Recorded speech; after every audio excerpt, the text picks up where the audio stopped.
A comunidade é assim, é como se fosse uma definição, vuvuzela, 2 pontos. Eu acho, né? Na verdade eu só ouvi falar. Nossa, a mulher tá realmente... Vou espirrar. Então, e aí eles aplicam um conceito de vuvuzela na comunidade assim, vuvuzela, tipo uma definição. Coisa colorida que faz barulho, ponto. Aqui no Brasil, conhecido como restart. Eu parei, o vídeo vai ter um corte no meio, mas na verdade o que eu ia falar sobre vuvuzelas era isso mesmo. Aqui, como todo mundo deve ter reparado, não é meu quarto. Tá muito limpo e muito não bagunçado pra ser meu quarto. Eu tô na minha tia, estavam lixando e pintando as paredes da minha casa. Eu moro em apartamento.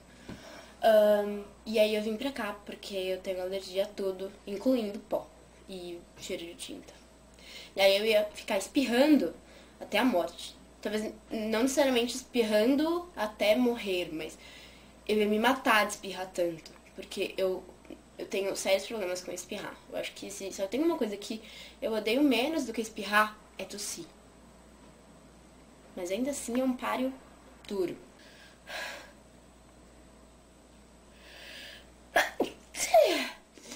Sim, esse foi um espirro. Eu seguro o espirro e é assim que meu espirro sai quando eu seguro. Enfim. Eu sei que eu posso estourar os meus tímpanos. E eu sei de todos os riscos que eu corro, mas ainda assim eu prefiro simplesmente segurar o espirro.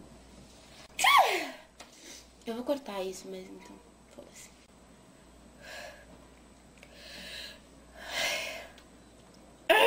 Assim que eu cheguei à conclusão de que talvez eu precise de tratamento médico. A sério. Vou espirrar.